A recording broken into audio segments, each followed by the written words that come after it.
students claiming disability help for their HSC exams has almost doubled in New South Wales over the past decade. According to the Sydney Morning Herald, more than 10,000 applications were granted last year. Principals are blaming a rise in ADHD, anxiety and other mental health conditions for the increase.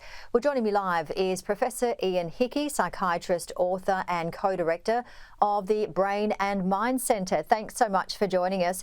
Yeah, so the report does talk about the cases have almost doubled in the past 10 years. Would you say that's partly due to increased awareness and support? Absolutely. I mean, parents are focused on getting better educational outcomes. Schools are more aware. And there has been attention to particularly young boys who are in trouble, who are struggling in class with behavioural problems or cognitive problems. So awareness has gone up to identify educational problems early and then seek an appropriate diagnosis and educational support through schools. And when we hear the word disability, is that the right definition for people, or would you say some people learn differently? Disability is not a great expression. It implies it's lifelong and permanent and not much can be done. Really, these are learning difficulties, they're cognitive difficulties. Different kids, particularly boys, actually mature at different rates. There's a good deal of variation. And simply the age you are at a particular class is not a good indication of what your brain is doing at that time. So some are slower to mature, they learn differently, they learn in different environments, but can struggle in just an average class with the expectation that by a certain age, you will develop certain cognitive abilities, including the ability to attend, to actually sit down and be quiet and just learn like everybody else. So there are different learning styles as well as different rates of maturation. And that creates real problems when people are competing in the same age groups against each other for educational outcomes, entry to selective schools, success in the HSC, all those other things that parents and schools really care about. Yeah, you make some really good points there, and it's quite interesting to see over the years the different ways and the different pathways that you can go to TAFE now and complete your HSC, or you don't even have to get an ATAR. Are you liking the changes that we're seeing? Yes, I mean, I'm from the university sector and we've been saying to schools for quite a while now, ATAR isn't everything. I wish parents and others would pick up on that. And a lot of kids do not benefit from going to university. They'd be better off doing trade courses or having other life experiences, working in other ways and coming to education later on when they're better suited to progressing in higher education after school. So we have to be really careful about the idea that everyone has to finish year 12 in the same way and then everyone has to go on into higher education beyond schools. A lot of kids do not. A lot of boys in particular do not fit into that model. And then they're more likely to be diagnosed with ADHD or a learning problem or a learning difficulty. And of course, then more likely to be treated. So we have problems of perhaps over-treatment in some domains. Of course, in other areas where people don't have ready access to quality assessment, there's the danger of under-recognition and under-treatment. I only just heard yesterday somebody saying that they knew of someone who dropped out in year 10 and went through and now has done a science degree and a medical degree. So are you seeing lots of those types of stories? There are lots of examples, like I said, particularly in young men, and lots of experiences overseas with defence forces and other things where young men went into other occupations from year 10 onwards, from year 12 onwards, and then came back to higher education in their mid-20s, etc., and did really well and had opportunities for a different kind of education at that time.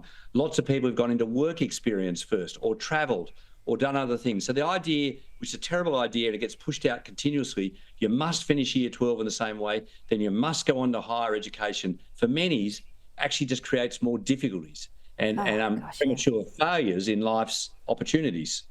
Oh, it's so stressful, isn't it, getting to that year 12 and all of the exams and everything. But what kind of help is available for people that are struggling, and how do students apply for that help?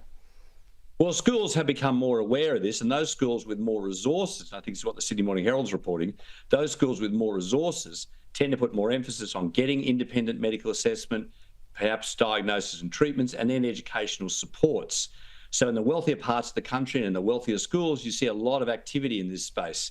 What's really struggling is a lot of our public schools and a lot of our outer regional areas where access to healthcare and assessment is very expensive and not easily available, and schools themselves don't have the degree of teacher support or individual student support to respond to the different kinds of learning problems and, as you said, different kinds of learning styles that different kids have.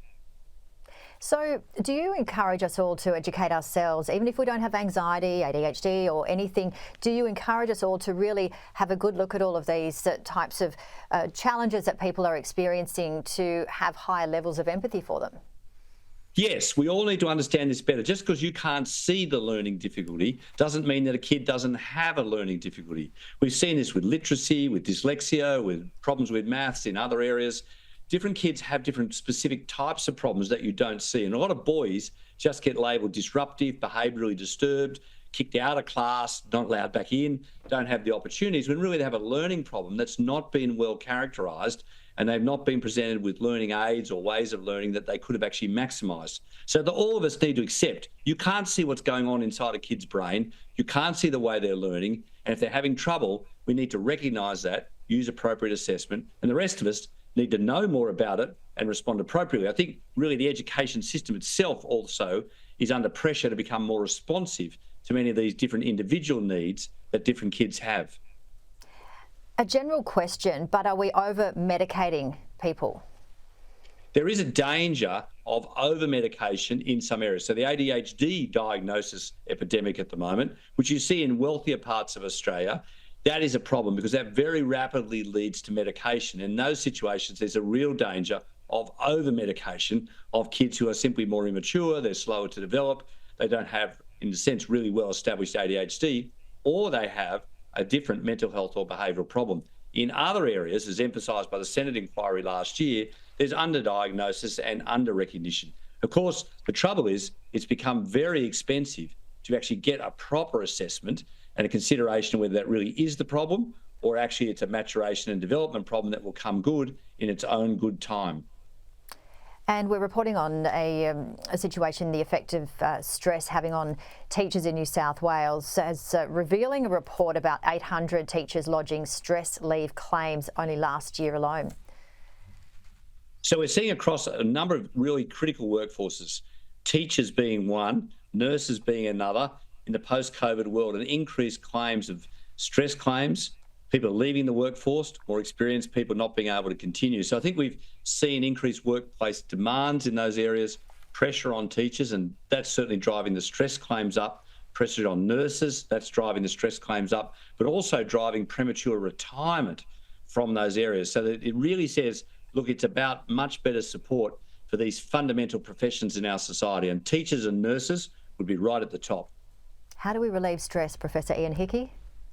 Well, we need to create environments that actually recognise it. So there's workplace support for teachers, recognising what a critical role they actually play, as with other workforces. And then for all of us, there is actually taking much greater care of our own mental health on an ongoing basis, just like we do with our physical health. So don't wait till you're overwhelmed by it and off work.